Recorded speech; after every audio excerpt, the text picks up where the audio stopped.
हम लोग सब एक दूसरे को, हरे कृष्णा, तो हम लोग सब एक दूसरे को क्या करना चाहिए, बताना चाहिए। आज ना प्रभु जी ये अच्छा लगा मुच्चुकुंद में, वैसा कल बहुत लोग अच्छा बता रहे थे। तो मुच्चुकुंद भगवान को कितने अलग अलग प्रकार से प्रार्थना कर रहे थे।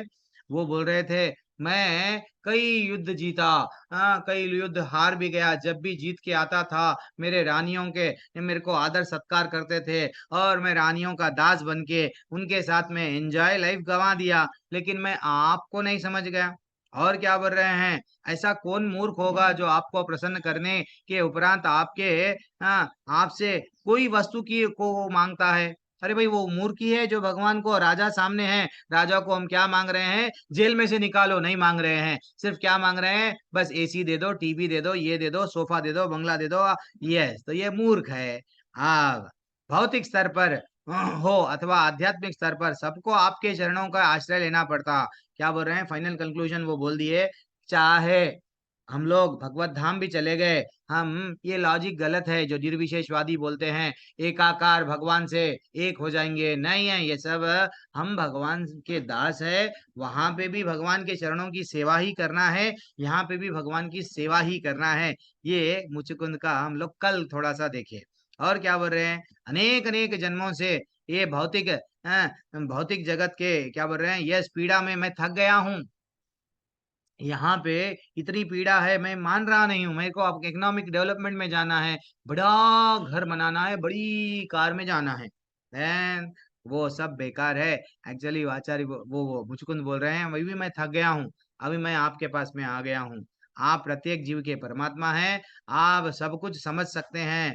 अब मैं भौतिक इच्छा के सभी दोषों से मुक्त हूँ। भौतिक इच्छा के दोषा क्या है, मेरे को ये चाहिए, नाम चाहिए, प्रतिष्ठा चाहिए, हाँ मेरा परिवार चाहिए, मेरा सब कुछ चाहिए, यही 6 दोष। हाँ, जब तक अगर हम भगवान को पूरी तरह से समर्पण नहीं करें, देन अपना जीवन वेस्ट है। और फाइनल लास्ट सेंटेंस क्या पढ़ रहे थे माता जी, पढ़े थे, मुझे आपके परमात्मा पक्ष का ध्यान करने की भी इच्छा नहीं है, ना तो मेरे को वो ब्रह्म ज्योति में जाने की इच्छा है, ना तो परमात्मा की इच्छा है, सिर्फ एकमात्र क्या है मेरी इच्छा, हाँ, आपका क्या बोल रहे हैं, मुझे ज्ञात है कि आपका आश्रय लेने मात्र से मैं पूर्ण रूप से शांत और स्थिर हो जाऊंगा। अब यहाँ से स्टार्ट कीजिए, जल्दी जल्दी थोड़ा फास्ट, हाँ। हरे कृष्णा, मैं नाम लेते जाऊंगा, नहीं तो हमारे नाम लेने अदिति माता जी देख लो आप। हरे कृष्णा प्रभु जी, हरे कृष्णा माता जी। कृष्ण लीला श्रीला प्रभुपाद द्वारा श्रीला प्रभुपाद की जय। राजा मुचुकुंद के इस कथन को सुनकर भगवान श्री कृष्ण ने उत्तर दिया, प्रिय राजन, तुम्हारे कथन से मैं अत्यंत प्रसन्न हूँ। तुम समस्त पृथ्वी के राजा रह चुके हो, किंतु मुझे आश्चर्य है कि तुम्हारा मन अब समस्त भौतिक दूषणों से मुक्त हो चुका है। अब तुम भक्ति करने के योग्य हो गए हो। मुझे यह देखकर अत्यधिक हर्ष है कि यद्यपि मैं तुम्हें कोई भी वर मांगने का अवसर दिया, किंतु तुमने उसका लाभ उठाकर किसी भौतिक लाभ की कामना नहीं की। मैं समझ सकता हूँ कि तुम्हारा मन अब मुझ में केंद्रित है और किसी भौतिक गुण से शुद्ध है। हरे कृष्णा। हरे कृष्णा प्रभु जी। श्रीमती माता सत जी हरे रस पढ़ो, तत् हाँ हाँ पढ़ो माता प्रभु जी। जी। सत रस तथा तम नामक 3 भौतिक गुण होते हैं। जब व्यक्ति रस तथा तम के सम्मिलित गुणों में अवस्थित होता है तब वह विभिन्न प्रकार के प्रलोभनों तथा वासनाओं के द्वारा इस भौतिक जगत में सुख प्राप्त करने का प्रयास करने के लिए प्रेरित कर दिया जाता है। जब वह सतुगुण में अवस्थित होता है तब वह विभिन्न प्रकार के तपों तथा संयमों का संपादन करके स्वयं को शुद्ध करने का प्रयास करता है। जब व्यक्ति वास्तविक ब्राह्मण के स्तर पर पहुंच जाता है तब वह श्री भगवान के अस्तित्व में लीन हो जाने की कामना करता है। किंतु जब वह व्यक्ति केवल श्री भगवान के चरण कमलों की सेवा करने की कामना करता है तब वह त्रिगुणा अतीत होता है। अतएव शुद्ध कृष्ण भावना भावित व्यक्ति सदैव तीनों गुण से मुक्त हो जाते हैं। ललिता गुप्ता माता जी पढ़ लीजिए। हरे कृष्णा प्रभु जी, हरे कृष्णा माता जी, धन्यवाद। प्रिय राजन, भक्ति में तुम कितनी प्रगति कर चुके हो, इसकी परीक्षा लेने के लिए मैंने तुमको वर देना चाहा था। अब मैं देखता हूँ कि तुम शुद्ध भक्त के स्तर को प्राप्त कर चुके हो, क्योंकि तुम्हारा मन भौतिक जगत की किसी प्रकार की लोलुपता, लालच अथवा दुर्वासनाओं से शुद्ध नहीं है। इंद्रियों का दमन तथा प्राणायाम का अभ्यास करके अपना उत्कर्ष करने का प्रयास करने वाले योगी भी इतने पूर्ण रूप से भौतिक कामनाओं से मुक्त नहीं है। ऐसे अनेक उदाहरण देखे गए हैं कि जैसे ही प्रलोभन समक्ष आता है, ऐसे योगी फिर भौतिक स्तर पर उतर पाते हैं। इस कथन की पुष्टि करने वाले ज्वलंत उदाहरण विश्वामित्र मुनि है। विश्वामित्र मुनि एक महान योगी थे जो प्राणायाम का अभ्यास कर रहे थे, किंतु जब उनके निकट स्वर्ग की अप्सरा मेनका गई तो वे स्वयं संयम खो बैठे और मेनका से शकुंतला नामक एक पुत्री उत्पन्न की। किंतु शुद्ध भक्त हरिदास ठाकुर एक वैश्य के द्वारा इस प्रकार के प्रलोभन दिए जाने पर भी कभी विश्लेष नहीं हुआ। हरे कृष्णा। धन्यवाद। सुभद्रा माता जी पढ़ लीजिए। हरे कृष्ण।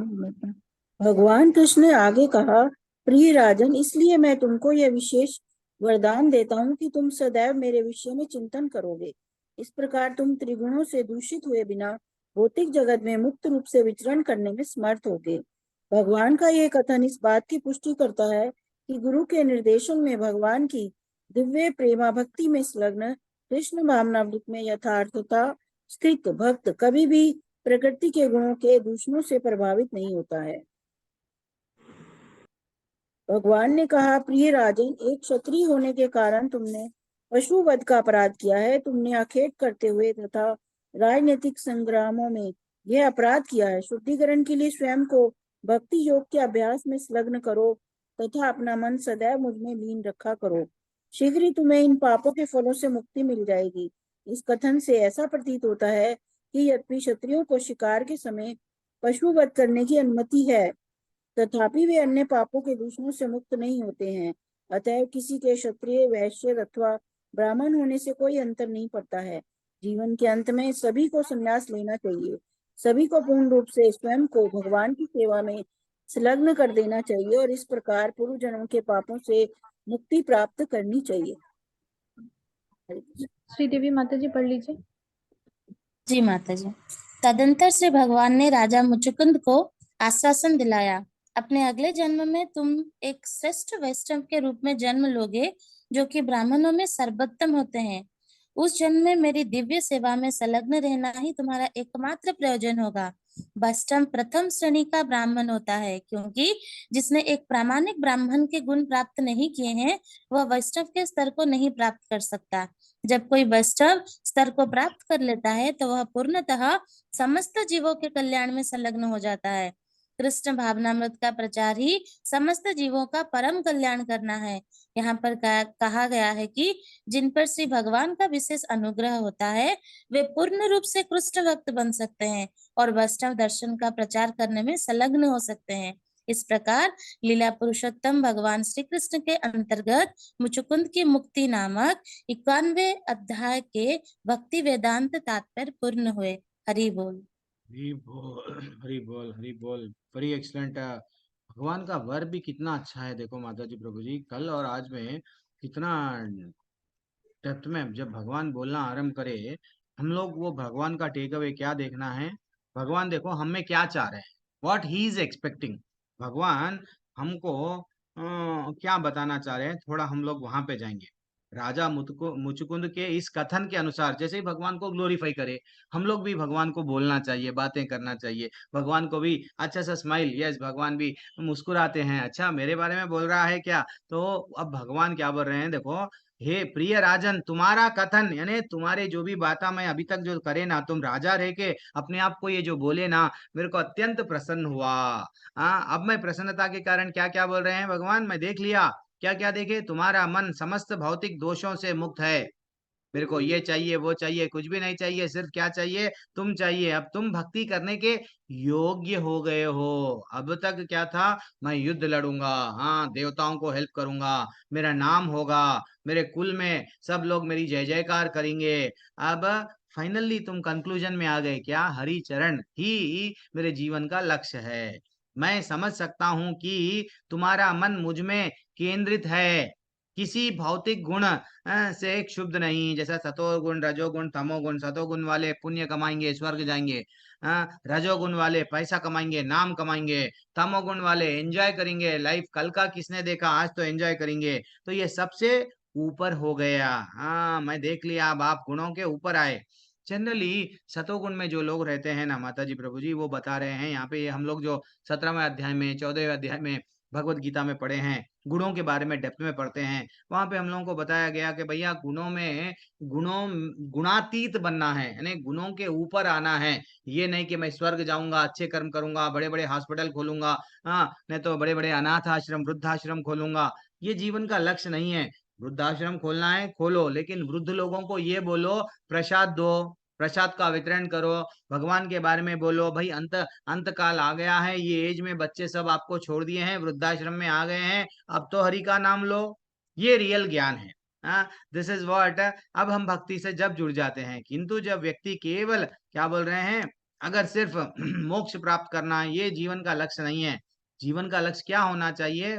भगवान के मुखारविंद से सुन रहे हैं हम लोग, किंतु जब वह व्यक्ति केवल भगवान के चरणों कमलों की सेवा करने की कामना करता है, तब ही वह त्रिगुणातीत यानी 3 गुणों से ऊपर है। हम लोगों को शुद्ध सतोगुण में आना चाहिए। तो क्या करना है? सिर्फ हमेशा प्रसाद भी हो, भगवान का ही खाना है, गुणगान भी करना है तो भी भगवान का ही करना है। धीरे धीरे से अब ऐसा दिखता है हम लोग इस्कॉन में आ गए हैं, गुणों से अभी भी है लोग, अभी सडनली नहीं बदलते ना, थोड़ा समय लगता है। लोगों को देख के देखो प्रभु जी, वो भी आ गया है इस्कॉन में काफी सालों से, लेकिन अभी भी बदल रहा नहीं, टाइम लगता है, टाइम लगता है, ठीक है। लेकिन जो बदल गया, जो थोड़े लोग जल्दी बदल जाते हैं, तो समझ जाना ये गुणातीत वो अवस्था आने के लिए बहुत समय लगता है, ठीक है ना। भगवान बोल रहे हैं हमारे में गुणा, हमारे में दोष क्या है देखो। हाँ, वो हम लोगों को इनडायरेक्टली बता रहे हैं। अब मैं देख सकता हूँ कि तुम शुद्ध भक्त के स्तर को प्राप्त कर चुके हो। क्या हम लोग शुद्ध भक्त के स्तर पर आए हैं? अभी वैष्णव भी नहीं बने, वैष्णव भी नहीं बने। क्योंकि तुम्हारा मन भौतिक जगत की किसी प्रकार लोलुपता, लालच अथवा दुर्वासनाओं से क्षुब्ध नहीं है। हमारा मन लालच, अभी भी अगर कोई बोल दिया है यस, हाँ 1 करोड़ दे रहे इस्कॉन, यस भक्ति वही छोड़ दो, यस 1 करोड़ के लिए भक्ति छोड़ देंगे हम लोग, लेकिन ये नहीं करना चाहिए। अभी भी हमारे भक्तों में आ गए हैं, वैष्णव बनने आए हैं। देखो माता जी, वैष्णव जी वैष्णव बन रहे हैं, लेकिन वैश्या वैश्या भी बन रहे हैं लोग। हाँ, ये क्या बोले प्रभु जी भक्ति में आके? हाँ, लेकिन वैश्या का भाव क्या रहता है? मेरा ही बिजनेस अच्छा चलना, मेरी ही प्रशंसा होना, मेरे पास ही लोग आना। वैसे ही यह हम लोग भी भक्ति में आ गए हैं, मेरे मेरी देखो, मेरे पास ही रहो आप, मैं जो बोलती हूँ ना वही सुनो, मैं जो बोलता हूँ वही सुनो, दूसरों के पास नहीं जाना। हाँ, वहां जाएंगे ना गलत है। तो ये भक्ति में आके ये भी भाव नहीं रहना चाहिए। हमारा मूल उद्देश्य क्या है? कृष्ण को प्रसन्न करना है, कृष्ण को प्रसन्न करना है, सबकी उंगली पकड़ के भगवत धाम लेके जाना है। भले ही ठीक है आप कने से हटके कोई और कहीं और चला गया, आप ये क्यों फील कर रहे हैं प्रभु जी मैं ना उसको इस्कॉन ये करा वो करा ये करा, अल्टीमेटली मेरा हाथ छोड़ दिया? नहीं, उसको भगवत धाम जाना है, बस है भगवान के ऊपर छोड़ दो। लेकिन हम लोग फंस जाते हैं भक्ति में आए बाद में। कई लोगों को देखा हूँ, कई लोग मेरे को कंप्लेंट करते हैं पर्सनली, प्रभु जी देखो ना प्रभु जी, वो हमारा ग्रुप छोड़ दे के दूसरे ग्रुप में चले गए हैं। जाने दो, हमारे गुरु को छोड़ के दूसरे ग्रुप में गुरु में चले गए, जाने दो। अरे भैया वैष्णव तो है, कृष्ण का नाम तो ले रहे हैं हम लोग। वैष्णव में कभी भी क्या नहीं देखना चाहिए? ये नहीं देखना चाहिए क्या कुछ भी क्या बोलते हैं, अपराध अपराध नहीं करना चाहिए उनके प्रति। ठीक है, भगवान के तो भक्त है, तो वैसा वो बोल रहे हैं कि क्या बोल रहे हैं, अब मैं देख रहा हूँ तुम्हारा, तुम शुद्ध भक्त के स्तर पर है। शुद्ध भक्त एक ही देखता है कि सब भगवत धाम जा रहे हैं ना, सब लोग पर दुख का दुखी, सब दुखी में है, सब लोग जरा जन्म मृत्यु व्याधि में है, किसी न किसी माध्यम से जा रहे हैं। हम सब श्रील प्रभुपाद जी के ही हमारे में क्या है, चाहे किधर भी कौन से भी रास्ते में हो, लेकिन श्रील प्रभुपाद जी का ही सब लोगों को बताते हैं। और क्या बोल रहे हैं, इस कथन की पुष्टि करने वाला ज्वलंत उदाहरण क्या है? विश्वामित्र। ये लोग योगी तपस्या करूंगा, घोर तपस्या करके मैं, यस, लेकिन आचार्य यहाँ पे एग्जाम्पल दे रहे हैं, विश्वामित्र का भी पतन हो गया। मेनका आए, पायल की आवाज छन छन, देन वो भी क्या करे, डिस्ट्रैक्ट हो गए। वैसे ही इवन सौबरी मुनि, वो भी क्या कर रहे थे? पानी के अंदर तपस्या कर रहे थे। जैसे ही 2 मछलियों को संभोग करते हुए देखे, देन उनका भी पतन। इसलिए वो बोल रहे हैं कि भगवान वरदान दे रहे हैं। वरदान में भी क्या दे रहे हैं देखो, वरदान दे रहे हैं कि तुम सदैव मेरे विषय में चिंतन करो। भगवान की जब तक कृपा नहीं करे माता जी प्रभु जी, हमारी माला भी अच्छी नहीं होती। तो इसलिए भगवान को ही कृपा करना कि गुरु ने बताया आपकी भक्ति करो, इसलिए मैं आप गुरु की प्रसन्नता के लिए आपकी भक्ति कर रहा हूँ। गुरु को बोलना, हे गुरु आप बोले कि कृष्ण को प्रसन्न करना है तो डेली नाम लो, तो इसलिए मैं कृष्ण को प्रसन्न करने के लिए मैं ये नाम ले रहा हूँ। तो अल्टीमेटली हमारी प्रसन्नता नहीं है, मैं इतने माले 64 माले कर रहा हूँ, 192 माले कर रहा हूँ हरिदास ठाकुर के वैसा नहीं। तो हरिदास ठाकुर जो के बारे में भी एग्जाम्पल दिया गया, वो विचलित नहीं हुए। क्यों विचलित नहीं हुए? कि उनका हमेशा मन चिंतन किसमें किसका करता था? भगवान में लग गया था। और और क्या बोल रहे हैं, तुम इस प्रकार त्रिगुणातीत दोषों से निकल पाए हैं। एंड फाइनली कंक्लूजन में क्या बोल रहे हैं, जीवन के अंत में सभी को संन्यास लेने की संस्तुति की जाती है। अरे प्रभु जी हम तो घर में हैं, अब अरे हम अभी अभी तो दादा बने हैं, दादी बने हैं। देखो माता जी प्रभु जी, जब हेल्थ अच्छा है तभी भक्ति आरंभ कर देना। पता नहीं और 20 साल 30 साल के बाद में हमारा हेल्थ कैसा रहता है। बीमारियां तो नए नए बीमारियां, आज नए कोरोना आया, कल किसी और बीमारी से रोना है। तो हम लोगों को जब से जहां से जागे वहां सवेरा, वहां से ही हम लोग भक्ति आरंभ करना चाहिए। और क्या बोल रहे हैं, हाँ अब हम तो प्रभु जी नहीं आ सकते। अब वो 70 साल की उम्र में अगर आप मंदिर भी आ गए, मंदिर में कुछ सेवा करना पड़ा तो आप नहीं कर सकते हैं। हाँ मंदिर को आ रहे हैं कुछ सेवा का, अपना शरीर से योगदान कुछ करने के लिए, वहां पे भी अब आपको लोग हाथ, चार हाथ पकड़ के प्रभु जी यहाँ बैठिए, यहाँ उठिए, तो आप लोगों को आपकी सेवा में लगा रहे हैं। तो इसलिए क्या करना है, युवा अवस्था ही से ही हम लोग मंदिर को जाना है। मंदिर में सेवा है तो थोड़ा, हमारी भी मंदिर है, कभी 15 दिन, अभी आपको छुट्टी का माहौल दिख रहा है, चलो मैं 15 दिन छुट्टी, चलो आ जाओ, हमारे पास में भी सेवाएं रहती है, आ जाओ। और भगवान क्या बोल रहे हैं फाइनली, देखो अब मैं देख लिया आपके पूरे, क्या बोल रहे हैं, आप अगले जन्म में क्षत्रिय बन के कई प्रकार के आप जानवर को मारे, ये करे वो करे। तो अब आपको क्या कर रहा हूँ, आपका मेरे पे आ गया है ना मन, आपको सेकंड चांस दे रहा हूँ। क्या चांस है वो, एक वैष्णव परिवार में आपका जन्म दे रहा हूँ। तो हम सब माता जी प्रभु जी, हम लोगों को आचार्य की एक छोटी किताब है मैं अपन पढ़ेंगे वो भी, सेकंड चांस सेकंड चांस, मात्र 90 रुपीज का ही है। बोलता हूँ मैं तो खरीद लिया। वो बुक में इतना डिटेल में है, दूसरा चांस दिया गया हम सबको, क्या करने के लिए, व्यर्थ गंवाने के लिए नहीं। तो वैसा राजा मुचकुंद को भी दूसरा चांस दिया गया, और उनको बोल रहे मैं तुमको वैष्णव परिवार में भेज रहा हूँ। वो परिवार में तुम क्या करो, जन्म में मेरी दिव्य सेवा में संलग्न रहो के एकमात्र जीवन का लक्ष्य क्या है, मेरे को प्राप्त करना, इसमें बनाओ। ठीक है ना।